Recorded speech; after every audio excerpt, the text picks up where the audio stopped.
Hello दोस्तों, यहाँ पे आप देख रहे होंगे कि मैंने एक कंपास बॉक्स के अंदर बॉन्ड टाइट करके एक गम इस्तेमाल किया है। और यहाँ टेबल के ऊपर मेरे बहुत सारे पंचिंग टूटे हुए हैं और साथ में मेरे ट्राइपॉड के जो नीचे के ब्लैक कलर के जो बॉल है वो भी निकल गए हैं। तो मैं इन सब को चिपकाने के लिए आज ये बॉन्ड टाइट का इस्तेमाल करने वाला हूँ। तो ये किस तरह से इस्तेमाल होता है वो मैं आपको दिखा रहा हूँ। तो कंपास के अंदर मैंने बॉन्ड टाइट के अंदर दो ट्यूब आती है, तो वो दोनों ट्यूब के अंदर से थोड़ा थोड़ा लिक्विड हमें बाहर निकालना है और दोनों को अच्छी तरह से मिक्स कर देना है।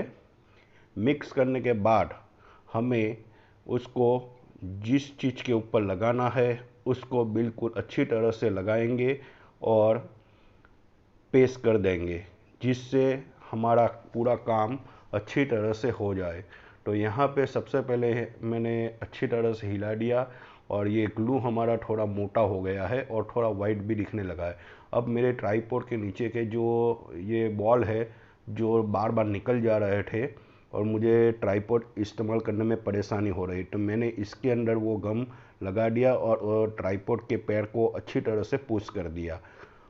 सारे जो बॉल है ये उस सारे बॉल के अंदर मैं गम लगा रहा हूँ बारी बारी। और गम लगाने की जो स्टिक मैं इस्तेमाल कर रहा हूँ वो पैकेट के अंदर ही आती है ट्यूब के साथ, तो कोई परेशानी नहीं है। लेकिन जितना हो सके उतना हमें फास्ट ये गम इस्तेमाल करना है, क्योंकि ये गम बहुत जल्दी सूख जाता है। तो हमारा गम वेस्ट ना हो इसके लिए हमें थोड़ा फास्ट चिपकाने का काम करना है। तो यहाँ पे ट्राइपॉड का मेरा काम पूरा हो चुका है और ट्राइपॉड काम पूरा होने के बाद किस तरह से ज़मीन के ऊपर बैलेंस बनाता है वो आप देख सकते हैं। मैंने यहाँ पे दिखाने की कोशिश की है। पहले मेरा ये ट्राइपॉड नीचे हिलता रहता था, अब ये प्रॉब्लम सॉल्व हो चुकी है। अब मैं मेरे दूसरे आर्ट एंड क्राफ्ट के जो पंचिंग मशीन में इस्तेमाल करता हूँ, तो बहुत सारे पंचिंग मशीन मेरे टूट चुके थे। तो जितने को मैं रिपेयर कर सकता हूँ इसको मैंने यहाँ डिस्प्ले में रखा है। आप वीडियो के अंदर सारे पंचिंग मशीन देख सकते हो। तो इस पंचिंग मशीन को भी मैं रिपेयर करने के लिए यही गम का इस्तेमाल करता हूँ। आप देख सकते हो कि गम मेरा सूख गया है, तो मैं वापस ट्यूब की मदद से वापस एक बार और गम मिक्स करके बना देता हूँ और उसको हिलाकर अच्छी तरह से मिक्स कर देता हूँ। अब यहाँ पे पंचिंग मशीन का जो छेद है वहाँ पे मैं ये गम को लगा रहा हूँ और उसका ढक्कन अच्छी तरह से पुश कर रहा हूँ, जिससे बारी बारी मेरे सारे पंचिंग मशीन जो ख़राब हो चुके थे या बार बार जो नीचे से निकल जा रहे थे वो अब निकलेंगे नहीं। ये गम प्लास्टिक और रबर को अच्छी तरह से पकड़ में रखता है। मैं आगे भी बहुत सारे ट्राइपॉड में रिपेयर कर चुका था, तो इसी गम के द्वारा मैंने ट्राइपॉड रिपेयर किया था और आज तक वो ट्राइपॉड मेरे चल रहे हैं। तो यहाँ पे ये गम की मैं तारीफ़ नहीं कर रहा हूँ, लेकिन ये गम बहुत काम का है और एक यूट्यूबर के लिए और एक आर्टिस्ट के लिए गम के बारे में जानना बहुत ज़रूरी है। तो यहाँ पे मैंने जितने भी लिक्विड मैंने तैयार किया है वो सारे मैं बारी बारी हर पंचिंग मशीन पे लगाते जा रहा हूँ, जिससे मेरा सारा पंचिंग मशीन अच्छी तरह से स्वस्थ हो जाए, अच्छी तरह से काम दे पाए।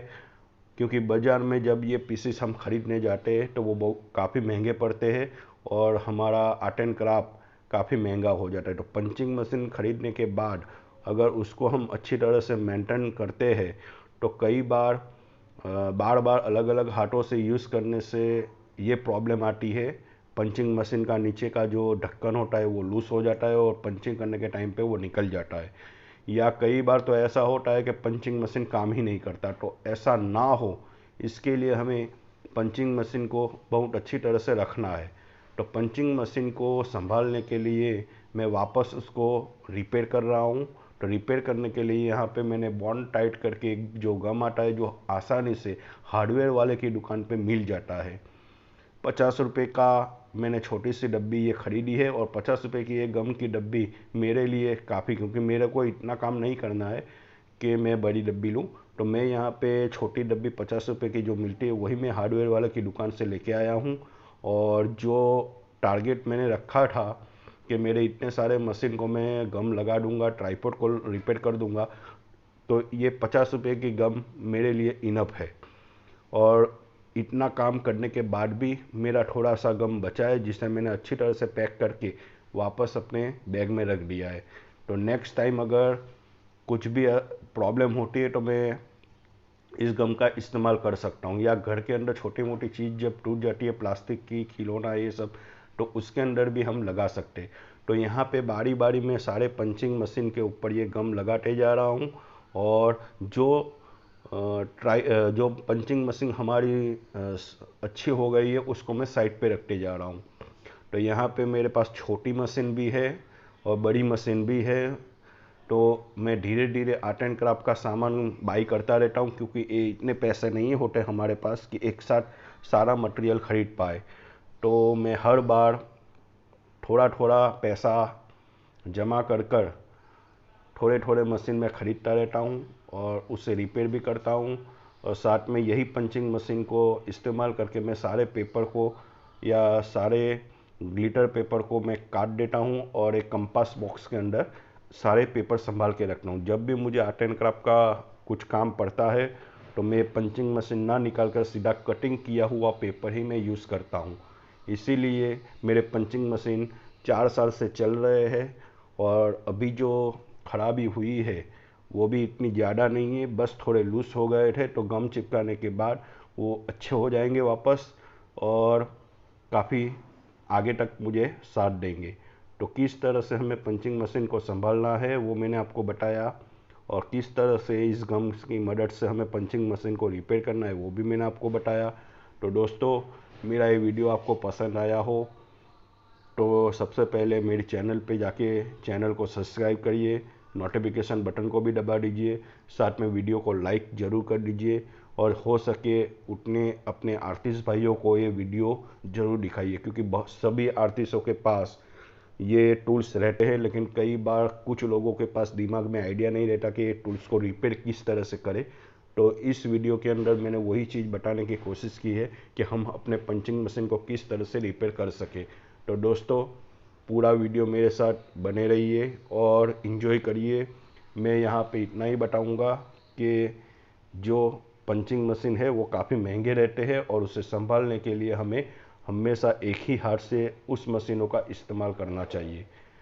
अगर हम बारी बारी अलग अलग हाथों में मशीन देंगे तो ये मशीन टूट भी जाएंगे और दूसरे लोग जो इस्तेमाल करेंगे वो गड़बड़ करेंगे। तो इससे अच्छा है कि हम अकेले एक हाथ से ही ये मशीन का इस्तेमाल करें, जिससे वो लंबे चले। अब मैंने सारा मशीन रिपेयर कर दिया है और सभी मशीन को मैं चेक कर रहा हूँ। गम लगाने के 15 मिनट तक मैंने उसको सूखने दिया है और यहाँ पे सारे मशीन मैं बारी बारी चेक कर रहा हूँ कहीं कोई गड़बड़ तो नहीं है। तो गम अच्छी तरह से सूख चुका है और मेरे सारे पंचिंग मशीन आप देख सकते हो बहुत अच्छी तरह से मुझे काम दे रहे हैं। तो मैं अलग अलग पेपरों को इसी तरह से काट के सैंपल अपने बॉक्स में रखता हूँ, जिससे जब भी हम काम करने बैठे तो आसानी रहे। तो मेरे सारे पंचिंग मशीन जो मैंने गम लगाया था वो बिल्कुल स्वस्थ हो चुके हैं और काफ़ी मज़ा आ रहा है मुझे अब कटिंग करने में, क्योंकि पहले 2 या 3 ही मशीन मेरी ऐसी थी जिससे मैं काम कर रहा था। बहुत टाइम से सोच रहा था कि ये सारे मशीन में स्वस्थ करूं, उसको रिपेयर करूं, लेकिन टाइम नहीं मिल रहा था, जिसके कारण मैं ये वीडियो आज बना रहा हूं। मैंने अपने सारे मशीन को अच्छी तरह से रिपेयर कर दिया है और आप लोगों को मेरे ख्याल से समझ में भी आ गया होगा। अगर आप भी अपने मशीनों को रिपेयर करना चाहते हो तो इसी तरह से कर सकते हो। तो चलो दोस्तों, हम अगली वीडियो में ज़रूर मिलेंगे। ये सारे पंचिंग मशीन का मैंने इस्तेमाल कहाँ किया है वो फोटोग्राफ भी मैं आपको दिखा रहा हूँ। मैंने अभी थोड़े टाइम पहले ही बहुत सारे प्रोजेक्ट तैयार किए, तो वो प्रोजेक्ट के अंदर मैंने पंचिंग मशीनों का बहुत अच्छी तरह से इस्तेमाल किया है। तो आप देख सकते हो कि किस तरह से पंचिंग मशीन का इस्तेमाल करके हम और आर्ट एंड क्राफ्ट या कोई स्कूल प्रोजेक्ट या कॉलेज प्रोजेक्ट अच्छी तरह से हम तैयार कर सकते हैं। तो चलो नेक्स्ट वीडियो में मिलते हैं। अब